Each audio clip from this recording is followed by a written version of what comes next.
And we're joined now by their first-year manager, Blake Butera, kind enough to stop by. Thank you for a few minutes. We appreciate it.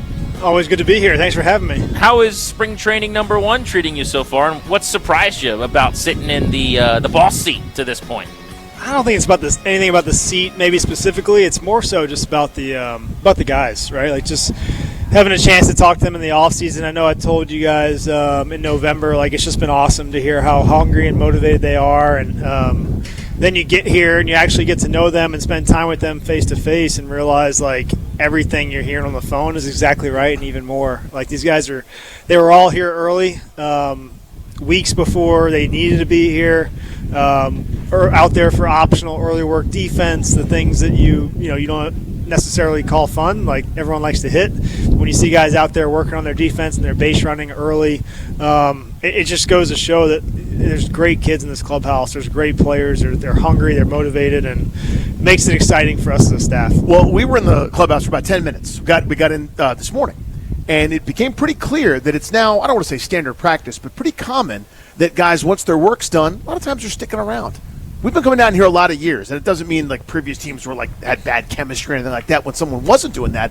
But I think it kind of speaks to what you're talking about. There seems to be a degree of we're all in this together. I'm hanging out for my teammates. Yeah, 100%. Yeah, I think that speaks to guys showing up early, right? And the position players being here for pitchers and catchers camp before they needed to be here, just because they want to be around their teammates. They want to get to know everybody. They want to be together. They missed each other over the off season, and we have a lot of new faces too. And it seems like all these players are pretty excited to get to know kind of the direction we're going to be going in. And it's our job as a staff and as a group to make sure that's clear. What are some of the things, Blake, that you guys are harping on, focusing on the most, and emphasis? And I don't just mean maybe like, oh, we're handling the fundamentals or whatever, but even within the game, like let's turn hard hit balls into this kind of launch angle window. Like, what are the areas that you would say, here's the emphasis of our camp so far? There's a lot of things, and I don't want to get too deep into this, but one thing we met on this morning was about making sure our players know that these next 7 to 10 days in spring training, if they hit a base hit to the outfield, if they think there's a chance they can make it to second base and turn it into a double, go for it. Like, find out what you can and can't do right now. But at the end of the day, like if we're going to err on one side or the other, we're going to err on the aggressive side, and we're going to run the bases really hard. Also talked about holding runners tighter and things that maybe don't show up in the box score or the stat sheet, so to speak, but the things that help you win ball games, the smaller details. I think fans really care about and appreciate. Like those are the things we're going to be really good at. When you talk about for the next week, let's push it on the base paths, is that to an extent saying, hey, if we're out in the next few days, that's going to be more acceptable because we're learning right now when we redline? Like, is that kind of what you're getting at? Yeah, right now, like these next 7 to 10 days, but also making sure that whenever these things happen, whether it's a positive or negative, the next day we're going over it as a group, whether it's video, whether it's just a conversation about, hey, what'd you see there? Why'd you decide to go to second? Why didn't you decide to go to second? Why'd you go first to third on that play? Why'd you hold up? And then showing the video and maybe comparing it to the time that they did go first to third and it worked or it didn't work, vice versa. Just making sure we're constantly teaching and helping these players get some of that experience right now. Blake Butera joins us here on Grant and Danny live from spring training in West Palm Beach. So, we've been coming here for a long time, and this just looks different, right? There's different equipment. There's different stuff. Guys are throwing into those, the big mats for trying to make every pitch look similar before it kind of dives or breaks or changes direction. So I think for fans that hear numbers, analytics, sort of smart ways of doing stuff, how does that manifest itself day to day for you guys as you kind of implement what you want in terms of player development, how you guys are going to play?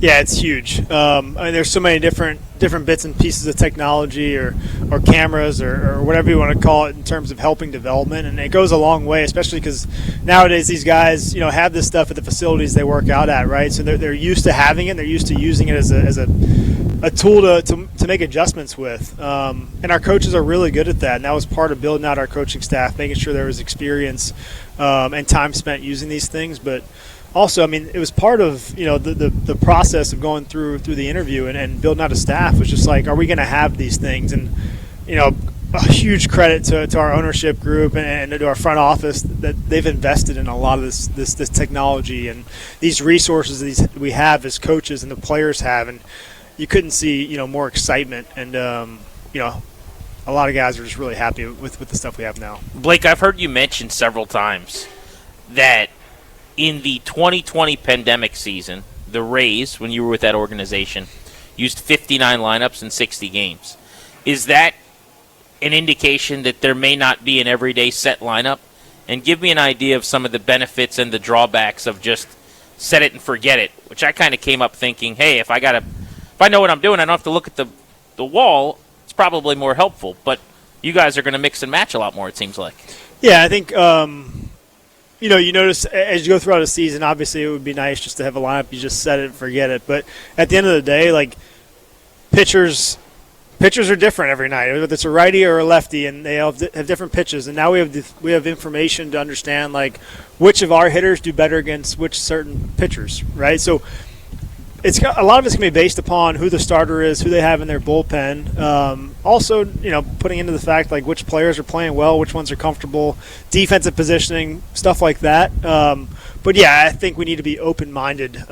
So I think people like talking about lineups and what the lineup's going to look like on opening day, and just think that's what it's going to look like for the year. And it's like, no, we need to make sure we have our best lineup every night. And that doesn't necessarily mean it's the same one.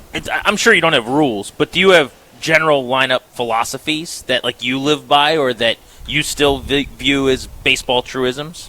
I think it's changed over time. I think everyone was thinking the best hitter in your team hits third, and, like, that's how it is. And the guy that's fast and gets on base hits first. And it's like some of those things still might be true, but there are some nuances in terms of, like, how often a guy might come up to bat throughout a season if they're batting, second versus third or third versus fifth. Also, how oftentimes guys come up to bat with runners on base when they're, fourth versus eighth. So there's a lot of different things that go into it, and it's also dependent upon, what our roster looks like and where guys feel comfortable hitting. What does success look like for you guys this year in terms of player development, whether you want to talk standings or not, up to you, but the metrics and things that you're kind of driving guys towards? What does success look like in your view? Mm-hmm. Yeah, I think you mentioned it, like the technology and the resources we have now in the minor leagues and the major leagues. Like, we're going to develop. We're going to continue to develop. And I think that talking with a lot of our players is making sure they understand, and we understand as a staff, that it's our job, whether you're in the big leagues or not, to help you become a better player. And it was part of the same thing we told Miles Michaelis when we signed him as a free agent, a guy that's pitched in the big leagues for 10 years now, and told him, like, hey, we still think there's more and you can become better, and he 100% agrees with that. So no player on our major league team is a finished product by any means. We want to make sure we're continuing to get every player better. And so I think when you talk about success, it's, hey, this is what so-and-so did last year, and then you look at what they're doing this year, and there's an improvement. Whether that be they're not chasing as often, maybe they're not striking out as often, maybe their defense has gotten better. They're a better, center fielder or shortstop or second baseman or catcher than they were last year. Those are the things that we really care about. And as a result, I think when our players become better players, that as a result our team becomes better. Nats manager Blake Butera on Grant and Danny here on The Fan. Do you expect this year to use an opener in any way, or more than 5 starters at some point? Do you think this is a pretty traditional 5-man rotation when it all gets sorted out?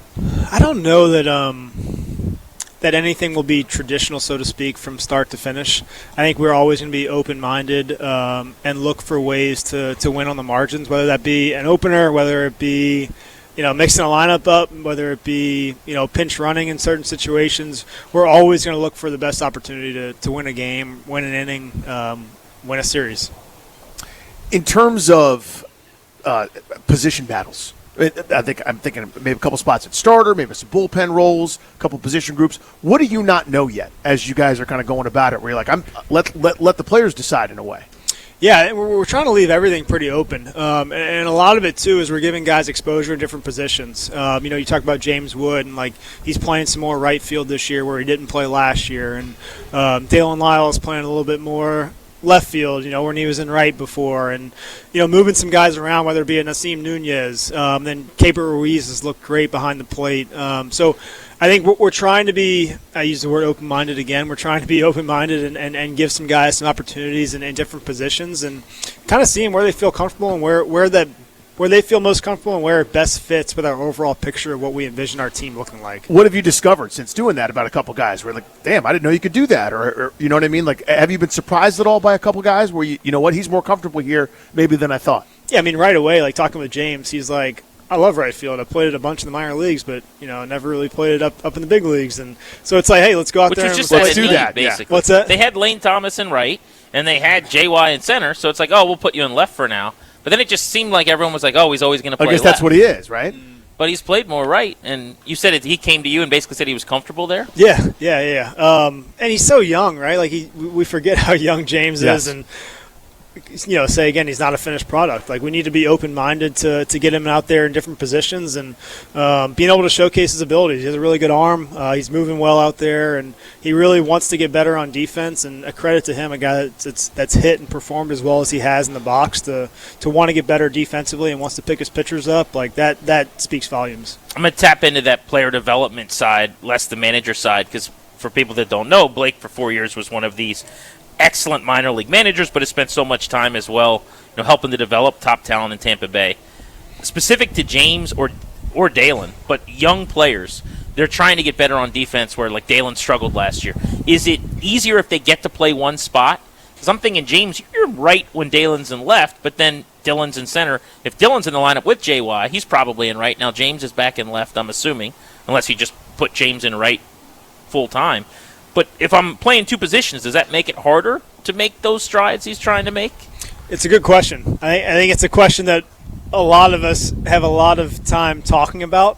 When I was with the Rays formerly, like we had this discussion multiple times where it was like, if you move somebody around, is that worse than just keeping it in one spot? And I don't think anyone has the definitive answer. And I think everyone's a little bit different. But did you guys do it like in the infield where you would have like, Vidal Brujan or somebody play like 4 days at second, 4 days at short? I know the Orioles do some of that. Yes, yeah. So it's a lot of that. You try to build it out, but also you're always talking with the player, making sure like they feel comfortable, and you hope that they're going to be honest with you about like, hey, I need more time at this position, or I feel really good here. Let me spend a little bit more time here, and there's been a lot of that throughout camp so far, and making sure like when we break camp in 2.5 weeks that. If we do want to play somebody at a position that they haven't necessarily played recently, that they feel good there. So it's just making sure we're crossing those I's and dotting those, we're crossing those T's and dotting those I's before we leave here. For your starting staff, you mentioned Michaelis, who's a workhorse, has been around forever, is going to eat some innings. But you're talking Cade Cavalli, who's had some injury in his past. Josiah Gray on his way back from an injury. Brad Lord was kind of not necessarily injured, but starting rotation, then not, and then back to starting, and then not, and then middle relief, and then third popcorn, and then was starter again, like everything between. How do you view that rotation, A, coming together, B, is there any kind of extra restriction because of some of those guys and kind of their recent past? No, the good thing is that we don't have any restrictions right now. Talking with Josiah Gray, like the biggest thing for JoJo is just making sure he's healthy. Yeah. He got out there and pitched on the mound our last game, and it was just fun to see him out there. The stuff was really good. He was having a blast with a big smile on his face, and just, I think he made, mentioned like forgot what that felt like. Yeah. It had been a while since he had gotten to pitching a game where he felt healthy. So that's the biggest thing for JoJo, and then. Yeah, we have some really good options that we feel good about with Miles and Cade. Cade's looked unbelievable. His body's unbelievable right now. He's put in a ton of work this offseason. He's healthy. He just looks like a frontline starter for you and a guy that you want in your rotation day in and day out. And, Foster Griffin obviously coming over here. He's pitching today. Brad Lord, like you mentioned. We have Mitchell Parker. We have Jake Eater. We have a handful of guys that we feel like we have some options that we really like. First day you get into this office here and you're the manager of a big league team, is there a moment where you close the door and you just kind of sit there and look around, or is there something fun you get to set up and put on the desk and you're like, wow, I did this, I'm here? Did that happen? Not really. A few people have asked that question, and I don't think I've really taken the time to like sit back and think about it in that scheme, but I probably should, but I don't know. I just really want to make sure that we're fully buttoned up and ready to go as we head into year one. And I think the one thing I always hear is like you can never be too prepared. So I don't want to. We'll cross that bridge at a later point. Just remind me again, and we'll do that. I heard a great story that I think it was your debut game, somebody had asked you for hey, can I get the Yeah. lineup card after the game? A little Yep. kid, Yep. and he's like, yeah, no problem, of course. And then during the game, someone's like, make sure you grab your lineup card, and you're like, oh no, like you'd already promised it to the kid. So what happened? Yeah, so you know what? It's funny. The kid's name's Tristan, and Tristan was here out back asking some guys for autographs, and I was walking by before the game, and he's like, hey, Blake, can I get the lineup card? I'm like, yeah, sure. So getting the dugout, and you mentioned it, our bench coach, Michael Johnson, was like, hey, you want this when we're done, right? And I was like, and like, why, And he's like, it's your first one. Like, I'll make sure it's on your desk. And I'm like, oh, man. I told a kid that I would give it to him. So it worked out well because then he was supposed to leave. And he lives in D.C. He was supposed to fly back with his dad to D.C. I saw him the next day, and I'm like, Tristan, you're still here. First, I got to apologize. I owe you a lineup card. And he's like, snowstorm in D.C. We're here for 4 more days. I'm like, great. You can have all 4 lineup cards. That's great. That's great. Worked out well. Yeah. Well, thanks for joining us. We're excited to be here through Sunday, hang out around the facility. Well, I'm sure we'll be seeing a lot of you, but congrats on a fast start here. It seems like the energy and the players are pretty happy with how everything's going. Yeah, thank you. I do want to say real quickly, as we were talking through starting pitchers, I forgot to mention Jake Irvin. He's looked unbelievable so far as well. And another one that will be a good in the mix for us. Shoot, we were going to bring that up to him when we talked to him. Who Yeah. didn't get mentioned was Right. Jake Irvin. Jake's our guy, by the way. We love Jake. Mentioned Jake's the human best. being and Yeah. a big hockey fan, too. He's the guy in this clubhouse that when I come in and something's going on with the Capitals, he's the one I seek out. So if you're into talking hockey, that's the guy you're calling into your office All to right, let's do it. It's break good to down know. the NHL Minnesota playoffs. Thank you very much for the time. Thank you, Grant. appreciate Thank you, it. Danny. Appreciate Appreciate you, you guys.